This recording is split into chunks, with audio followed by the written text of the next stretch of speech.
Hi all എല്ലാവർക്കും ബിറ്റ്കോയിൻ്റെ ഗോൾഡിൻ്റെ ഒരു അടിപൊളി പ്രീ മാർക്കറ്റ് ആൻസറിലോട്ട് സ്വാഗതം. അപ്പോൾ നമുക്ക് അടുത്ത വീക്കിലോട്ടുള്ള മേജറായിട്ടുള്ള ലെവൽസും കാര്യങ്ങളും നോക്കുന്നതിന് മുമ്പ് നമ്മുടെ ഇൻസ്റ്റയിൽ കുറേ പേര് ചോദിച്ചിട്ടുണ്ടായിരുന്നു പെട്ടെന്ന് പ്രോഫിറ്റബിൾ ആകാൻ പറ്റിയ വല്ല സ്ട്രാറ്റജി ഉണ്ടെന്ന്. എൻ്റെ കയ്യിൽ അങ്ങനെ ഒരു സ്ട്രാറ്റജി ഇല്ല. ഞാനിങ്ങനെ ഓർത്ത് നോക്കിയപ്പോൾ നിങ്ങളിങ്ങനെ പ്രോഫിറ്റബിൾ ആകാൻ പറ്റാത്തതിൻ്റെ റീസൺ നോക്കുവാണെങ്കിൽ നിങ്ങളിപ്പോൾ SMC പഠിച്ചിട്ടുണ്ടോ, ICT പഠിച്ചിട്ടുണ്ടോ, പ്രൈസ് ആക്ഷൻ, ഫെയർ വാല്യൂ അങ്ങനെ എല്ലാം പഠിച്ചിട്ടുണ്ടായിരിക്കാം. പക്ഷേ നിങ്ങൾ പ്രോഫിറ്റബിൾ ആകാൻ പറ്റുന്നില്ല. അത് കാരണം എന്താണെന്ന് വെച്ച് കഴിഞ്ഞാൽ നിങ്ങളിതെല്ലാം പഠിച്ചു, എല്ലാം കൊണ്ട് നിങ്ങളുടെ മാർക്കറ്റിൽ ഇംപ്ലിമെൻറ്റ് ചെയ്യുക. എല്ലാം പഠിക്കുന്നത് തെറ്റാന്നല്ല, പക്ഷേ അതിൻ്റെ അകത്ത് ഒരെണ്ണമാണ് നമ്മൾ എടുക്കേണ്ടത്. എല്ലാം കൂടെ നമ്മൾ ഇംപ്ലിമെൻറ്റ് ചെയ്യാൻ പോയി കഴിഞ്ഞാൽ നമുക്കൊന്നും കിട്ടില്ല. ഇതിൽ ഒരു കാര്യത്തിൽ നിങ്ങൾ ഫോക്കസ് ചെയ്യുക, ആ ഒരു കാര്യം നിങ്ങളുടെ മാർക്കറ്റിൽ ഇംപ്ലിമെൻറ്റ് ചെയ്യുക. അപ്പോൾ ഉറപ്പായിട്ടും നിങ്ങൾക്ക് പ്രോഫിറ്റബിൾ ആകാൻ പറ്റും. അപ്പോൾ ഇത്രയൊന്ന് മൈൻഡിൽ വെച്ചതിന് ശേഷം നമ്മുടെ വീഡിയോ ഒന്ന് കണ്ടുതരാം. ഓക്കെ, ഞാനിവിടെ ബിറ്റ്കോയിൻ്റെ 4 hour ടൈം ഫ്രെയിമിലെ ചാർട്ട് എടുത്തിട്ടുണ്ട്. ഞാൻ കഴിഞ്ഞ വീക്കിൽ പറഞ്ഞിട്ടുണ്ടായിരുന്ന ഒരു പാറ്റേൺ ആയിരുന്നു ഇത്, ഫാളിംഗ് വെഡ്ജ് എന്ന് പറഞ്ഞ പാറ്റേൺ. അതിൻ്റെ ആ പ്രൈസ് ഈ ഒരു പാറ്റേണിൻ്റെ റെസിസ്റ്റൻസ് ആയിട്ടുള്ള ഒരു നെക്ക് ലൈൻ പ്രൈസ് ബ്രേക്ക് ചെയ്യുവാണെങ്കിൽ നെക്സ്റ്റ് നമുക്ക് അപ്പ് സൈഡിലോട്ട് എക്സ്പെക്ട് ചെയ്യാം. ഇതായിരുന്നു പറഞ്ഞ അതിൻ്റെ കറൻറ്റ്ലി പ്രൈസ് നിൽക്കുന്നത് എവിടെയാണെന്ന് നോക്കിയേ. നമ്മൾ കഴിഞ്ഞ വീക്കിൽ പറഞ്ഞിട്ടുണ്ടായിരുന്ന ഒരു മേജർ ആയിട്ടുള്ളൊരു റെസിസ്റ്റൻസ് ഏരിയയിലാണ് ഇപ്പോൾ കറൻറ്റ്ലി പ്രൈസ് നിൽക്കുന്നത്.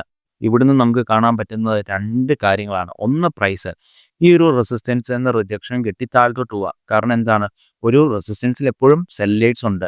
ആ ഒരു സെല്ലേഴ്സ് ആക്റ്റീവായിട്ട് പ്രൈസിനെ സെല്ല് ചെയ്ത് കഴിഞ്ഞാൽ താഴത്തോട്ട് പ്രൈസ് എന്തായാലും പോകും.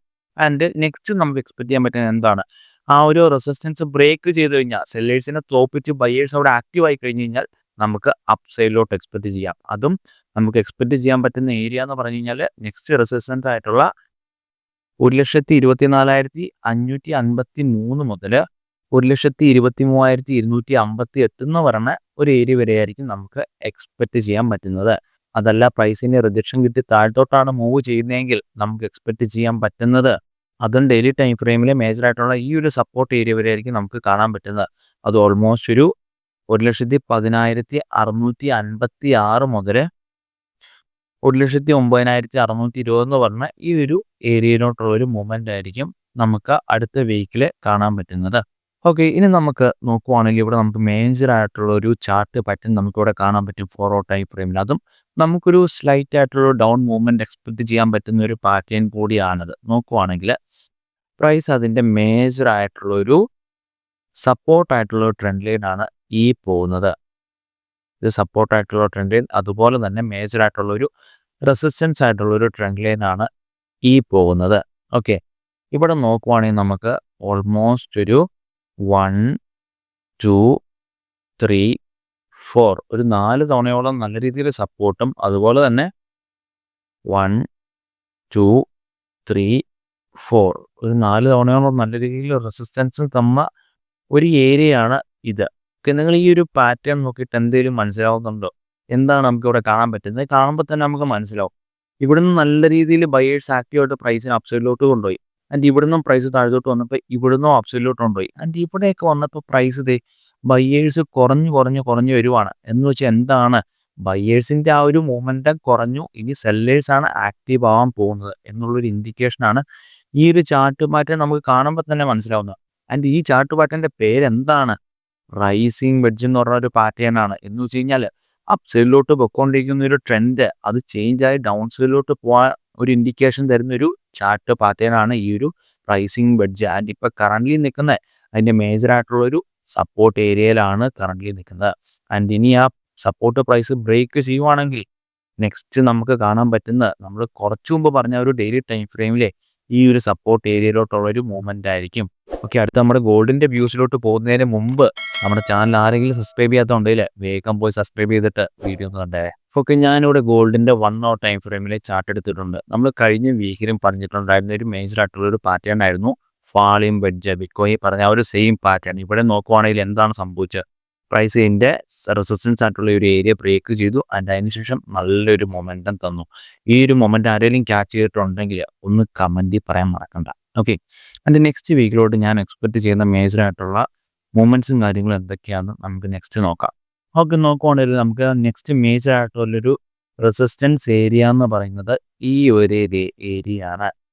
ഓൾമോസ്റ്റ് ഓൾ ടൈം ഹൈ എന്ന് നമുക്ക് പറയാൻ പറ്റും.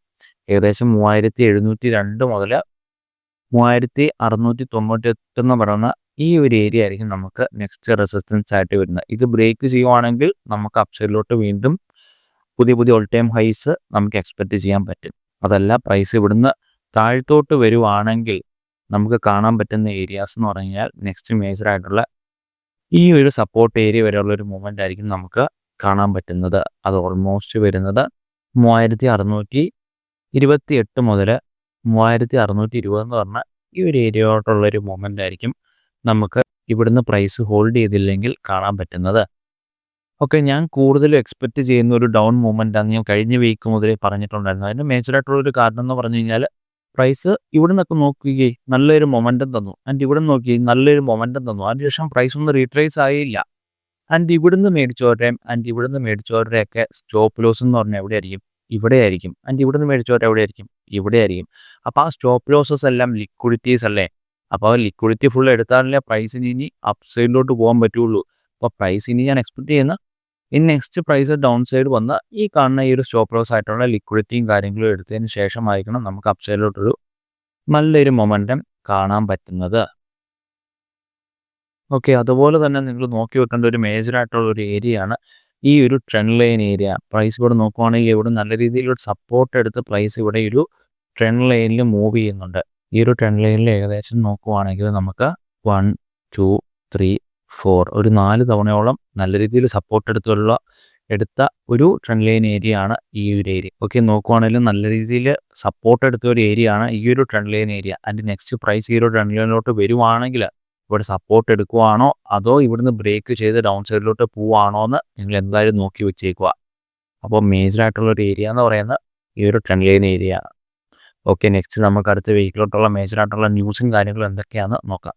ഓക്കെ, നോക്കുകയാണെങ്കിൽ മേജറായിട്ട് ട്യൂസ്ഡേ 7:50 PM നമുക്ക് flash manufacturing PMI, flash service PMI എന്ന് പറഞ്ഞ 2 മേജറായിട്ടുള്ള ന്യൂസ് ഉണ്ട്. ആൻഡ് 10 മണിക്ക് നമുക്ക് മേജറായിട്ടുള്ള ഒരു ഹൈ ബാക്ക് ന്യൂസ് ഉണ്ട്. അപ്പോൾ ട്യൂസ്ഡേ നമുക്ക് 3 ന്യൂസാണ് മേജറായിട്ടുള്ളത്.